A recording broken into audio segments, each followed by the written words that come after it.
हिवाळ्याचे दिवस होते. रोहित कॉलेज सुटल्यामुळे गावी आपल्या मामांच्या घरी राहायला आला होता. मामांचे गाव निसर्गरम्य होते.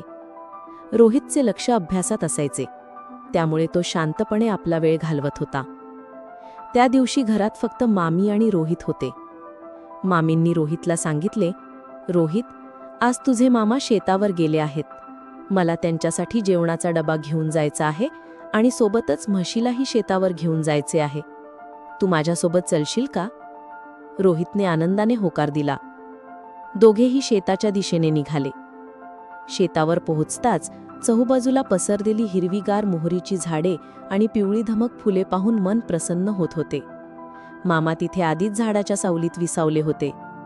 मामींना पाहताच मामांच्या चेहऱ्यावर एक वेगळाच आनंद चमकला. मामींनी जेवणाचा डबा मामांच्या हातात दिला. मामी आज हिरव्या रंगाच्या साडीत खूपच सुंदर दिसत होत्या. मामांनी मामींचा हात हातात घेतला आणि हळूच त्यांच्या कानात काहीतरी पुटपुटले. मामी लाजून चटकन बाजूला झाल्या. रोहित हे सर्व दुरून पाहत होता. त्याला मामा आणि मामींमधील हे प्रेमळ नाते पाहून खूपच छान वाटत होते. काही वेळाने मामांनी मामींना मोहरीच्या शेताच्या बाजूला चालण्यास सांगितले. मामांनी मामींना मागून प्रेमाने कवेत घेतले. दोघांमध्ये अत्यंत रोमॅन्टिक संवाद सुरू झाला. मामा मामींच्या गालावर आणि कपाळावर प्रेमाने किस करत होते आणि मामी त्यांच्या कुशीत विरघळून गेल्या होत्या. निसर्गाच्या कुशीत चाललेला हा नवरा बायकोचा रोमांस अगदी एखाद्या चित्रपटासारखा वाटत होता. रोहित थोड्या अंतरावर म्हशीला चरताना पाहत उभा होता. मामा मामी आपल्याच धुंदीत शेताच्या आतल्या भागात गेले होते. तेवढ्यात रोहितला शेताच्या कडेला असलेल्या एका जुन्या विहिरीजवळ काहीतरी संशयास्पद हालचाल जाणवली. तिथे एक काळी बॅग पडलेली होती आणि दोन अनोळखी माणसे दबक्या पावलाने मामा मामी जात असलेल्या दिशेने पाहत होती. त्यांच्या हातात काहीतरी धारदार वस्तू चमकत होती. रोहितचे काळीज धसकले. त्याला समजले की मामा मामी कोणत्याही मोठ्या संकटात सापडू शकतात. ते दोघे तर रोमांसमध्ये मग्न होते आणि त्यांना आजूबाजूच्या परिस्थितीचा अजिबात अंदाज नव्हता. रोहितने आरडाओरडा न करता अत्यंत हुशारीने एक मोठा दगड घेतला आणि विहिरीच्या बाजूला फेकला. मोठा आवाज झाल्यामुळे ते अनोळखी लोक दचकले. त्याचवेळी रोहितने जोरात ओरडून मामांना आवाज दिला, "मामा, मागे बघा." मामा आणि मामी तात्काळ सावध झाले. मामांनी प्रसंगावधान राखून बाजूला पडलेली लाकडी काठी हातात घेतली. ते दोन्ही संशयित तरुण तिथून पळून गेले. ते चोर पळून गेल्यानंतर मामा आणि रोहित त्या विहिरीजवळ गेले जिथे ती काळी बॅग पडली होती. मामांनी सावधगिरीने ती बॅग उघडली. बॅग उघडताच रोहित आणि मामा दोघांचेही डोळे विस्फारले. त्या बॅगमध्ये गावातल्या प्राचीन मंदिरातील चोरीला गेलेली सोन्याची मूर्ती आणि मौल्यवान दागिने होते, ज्यांचा शोध पोलीस गेल्या 2 दिवसांपासून घेत होते. ते चोर शेतात हे दागिने लपवायला आले होते, पण मामा मामी तिथे असल्यामुळे त्यांना ते करता येत नव्हते. मामींनी सुटकेचा श्वास सोडला आणि रोहितच्या पाठीवर कौतुकाची थाप मारली. मामांनी लगेच आपल्या खिशातून मोबाईल काढला आणि गावच्या पोलीस चौकीत फोन केला. "हॅलो, मी विठ्ठलराव देशमुख बोलतोय. माझे शेत गावाच्या पश्चिमेला आहे. तुम्ही शोधत असलेले दागिने आम्हाला सापडले आहेत." पलीकडून इन्स्पेक्टरचा आवाज आला. "काय? कुठे?" "तुम्ही तिथेच थांबा, आम्ही 15 मिनिटात पोहोचतो." मामींनी रोहितला जवळ घेतले. "बाळा, तू आज खूप मोठे काम केलेस. तुझ्यामुळे आम्ही वाचलो." रोहित थोडा ओशाळला. "मामी, मी फक्त दगड फेकला." मामा हसले. "दगड फेकण्यात नाही रोहित, वेळ ओळखण्यात हुशारी असते. तू घाबरला नाहीस, ओरडला नाहीस आणि योग्य वेळी योग्य निर्णय घेतलास. हेच खरे धाडस."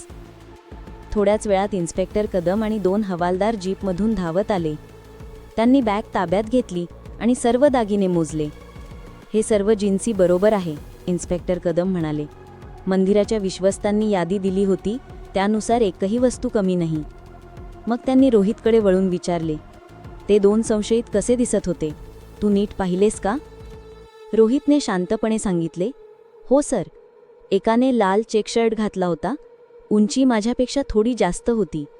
दुसऱ्याने काळी टोपी घातली होती आणि त्याच्या उजव्या हातावर मोठी गोंदवलेली खूण होती." इन्स्पेक्टर कदम चमकले. "गोंदवलेली खूण? कसली?" "मिन्सवासारखी दिसत होती." इन्स्पेक्टर कदमांनी हवालदाराकडे पाहिले. दोघांनी एकमेकांकडे अर्थपूर्ण नजर टाकली. विंचू. इन्स्पेक्टर हळूच पुटपुटले. म्हणजे शंकर्या विंचू गावात आलाय? मामांनी विचारले. इन्स्पेक्टर साहेब, हा शंकर्या कोण आहे? कदम म्हणाले, विठ्ठलराव, हा जिल्ह्यातील सर्वात धोकादायक चोर आहे. मागच्या 6 महिन्यात 3 जिल्ह्यांत मंदिरातील दागिने चोरण्याच्या घटनांमागे त्याचाच हात आहे असा आमचा संशय आहे. पण तो हात लागत नव्हता. या मुलाने दिलेल्या माहितीमुळे आता आम्हाला एक महत्त्वाचा धागा मिळाला. रोहित विचारात पडला. शंकर्या विंचू? पण हे दागिने शेतात लपवायला का आले होते? इथे जवळपास त्यांचा कोणी साथीदार असेल का? त्याने आजूबाजूला नजर फिरवली. मोहरीच्या शेताच्या पलीकडे एक जुनी पडकी इमारत दिसत होती. रोहितला आठवले की येताना त्याने तिथे एक सायकल उभी असलेली पाहिली होती. आता सायकल गायब होती. इन्स्पेक्टर साहेब, रोहित पुढे झाला, ते इथे दागिने लपवायला का आले असतील? कदाचित त्यांचा कुणी साथीदार आधीच गावात असेल? कदमांनी भुवई उंचावली. म्हणजे? येताना मी त्या पडक्या इमारतीजवळ एक सायकल पाहिली होती. आता ती नाही. जर ते दोघे पळून गेले तर सायकल कोणी नेली? इन्स्पेक्टर कदम एक क्षण स्तब्ध राहिले. मग त्यांनी हवालदाराला खूण केली. जा, त्या इमारतीला घेराव घाला. 10 मिनिटात हवालदाराने वॉकीटॉकीवर कळवले. साहेब, इथे एक माणूस सापडला, बांधलेल्या अवस्थेत. सर्वजण धावत गेले. त्या पडक्या इमारतीत एक वृद्ध माणूस दोरखंडाने बांधलेला होता. त्याच्या तोंडावर कापड बांधले होते. इन्स्पेक्टरांनी ते काढले. अरे रे, मामा ओरडले, हे तर रामभाऊ काका, मंदिराचे मुख्य विश्वस्त. रामभाऊ काका थरथरत होते. पाणी पाजल्यावर ते हळूहळू बोलू लागले. त्या शंकर्याने मलाच वापरले. तो माझ्या नातेवाईकाचा मित्र म्हणून आला होता. मंदिराच्या चाव्या मागितल्या. मी नकार दिला तेव्हा त्याने मला इथे कोंडले आणि माझ्याकडून चाव्या हिसकावल्या. रोहितला आता सगळे चित्र स्पष्ट झाले. त्या दिवशी संध्याकाळी गावात बातमी पसरली. दागिने सुखरूप परत मिळाले होते. मंदिराच्या घंटा आनंदाने वाजत होत्या. इन्स्पेक्टर कदमांनी रोहितची पाठ थोपटली. या मुलामुळे आमचे काम सोपे झाले. शंकर्या विंचू लवकरच जाळ्यात येईल. मामी स्वयंपाकघरात गरमागरम जेवण बनवत होत्या. मामा बाहेर बसून रोहितशी बोलत होते. रोहित, आज तुम्हाला एक गोष्ट शिकवलीस.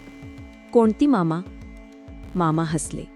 माणूस रोमॅन्समध्ये मग्न असला तरी डोळे उघडे ठेवणारा एखादा रोहित लागतोच सोबत. दोघेही मनापासून हसले. आतून मामींचाही हसण्याचा आवाज आला. त्या रात्री जेवताना तिघे खूप वेळ गप्पा मारत राहिले. हिवाळ्याची थंड रात्र, गरम भाकरी आणि मामा मामींचे प्रेमळ घर. रोहितला वाटले, हा हिवाळा आयुष्यभर लक्षात राहील. घटनेनंतर 3 दिवस उलटले. गावात अजूनही त्या चोरीच्या आणि रोहितच्या हुशारीच्या चर्चा रंगत होत्या. पण इन्स्पेक्टर कदम यांच्या मनात एक अस्वस्थता होती. शंकर्या विंचू अजून पकडला गेला नव्हता. रोहित त्या दिवशी संध्याकाळी मामांच्या घराच्या ओट्यावर बसून अभ्यास करत होता. तेवढ्यात इन्स्पेक्टर कदम जीप घेऊन आले. विठ्ठलराव, रोहित कुठे आहे? एक महत्त्वाची गोष्ट आहे. मामा त्यांना घेऊन आत आले. कदमांनी खिशातून एक फोटो काढला. तो काळ्या टोपीतल्या माणसाचा स्केच होता. गावकऱ्यांच्या वर्णनावरून पोलिसांनी बनवलेला. रोहित, नीट बघ, हाच होता का तो माणूस? रोहितने बारकाईने पाहिले. हो सर, हाच. आणि त्याच्या हातावरची विंचवाची खूणही अशीच होती. कदम म्हणाले, आमच्या माहितीनुसार शंकर्या अजून याच भागात लपलेला आहे. त्याचा साथीदार पकडला गेलाय, पण शंकर्याने त्याचे तोंड बंद ठेवलं आहे. आम्हाला वाटते तो परत दागिन्यांच्या किंवा पैशाच्या शोधात येऊ शकतो, कारण त्याला अजून कळलेलं नाही की त्याचा साथीदार पकडला गेला आहे. मग आता काय करायचे? मामांनी विचारले. आमचा एक प्लॅन आहे, पण त्यासाठी थोडी मदत हवी. दुसऱ्या दिवशी सकाळी गावात अफवा पसरवण्यात आली, जाणून बुजून. बातमी अशी पसरली की मंदिराचे आणखी काही जुने दागिने रामभाऊ काकांच्या घरी सुरक्षेसाठी ठेवले आहेत, कारण मंदिराची तिजोरी अजून दुरुस्त झालेली नाही. ही अफवा शंकर्यापर्यंत पोहोचावी म्हणून पोलिसांनी गावातला काही ठराविक लोकांच्या कानावर मुद्दाम ही बातमी घातली. रात्री रामभाऊ काकांच्या घराभोवती कदमांनी सावध बंदोबस्त ठेवला. हवालदार साध्या वेशात झाडांच्या आडोशाला, घराच्या मागे आणि गल्लीच्या तोंडाशी लपून बसले होते. रोहितलाही या ऑपरेशनबद्दल कळले होते, पण मामा मामींनी त्याला घरीच थांबण्यास सांगितले. तू आधीच खूप धाडस दाखवलंस, आता ही पोलिसांची जबाबदारी आहे, मामा म्हणाले. रात्री साधारण 1:30 वाजता रामभाऊ काकांच्या घराच्या मागच्या भिंतीवरून एक काळी आकृती हळूच आत उतरली. अंधारात सावधपणे पावले टाकत तो माणूस खिडकीकडे सरकला. तेवढ्यात कदमांचा आवाज घुमला. शंकर्या, हात वर कर, तू पूर्ण घेरला गेला आहेस. शंकर्याने धावण्याचा प्रयत्न केला, पण चौही बाजूंनी टॉर्चचे उजेड त्याच्यावर पडले. हवालदारांनी त्याला घेरले. त्याने पळून जाण्यासाठी एक धारदार चाकू बाहेर काढला, पण इन्स्पेक्टर कदमांनी क्षणाचाही विलंब न करता त्याच्या हातावर लाठीचा जोरदार वार केला. चाकू जमिनीवर पडला. काही क्षणांतच शंकर्या विंचू पूर्णपणे पकडला गेला. हातात बेड्या पडताच त्याने मान खाली घातली. सकाळी ही बातमी वाऱ्यासारखी संपूर्ण गावात पसरली. रामभाऊ काका, मामा आणि रोहित पोलीस चौकीत पोहोचले.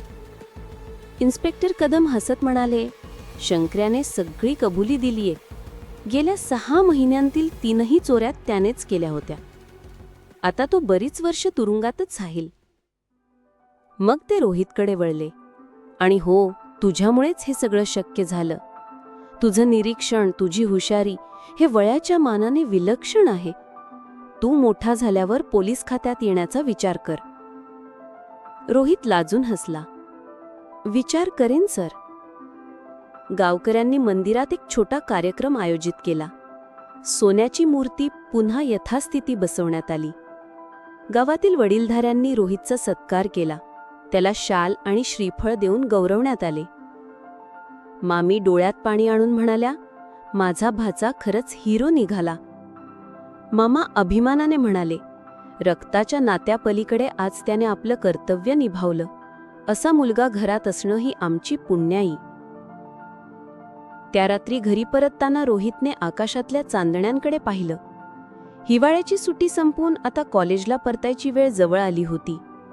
पण या काही दिवसांनी त्याला आयुष्यभराची शिकवण दिली होती. सावधपणा, धाडस आणि योग्य वेळी योग्य निर्णय घेण्याची क्षमता. मामांच्या गावाने त्याला फक्त सुटीचा आनंदच नाही, तर एक नवी ओळखही दिली होती.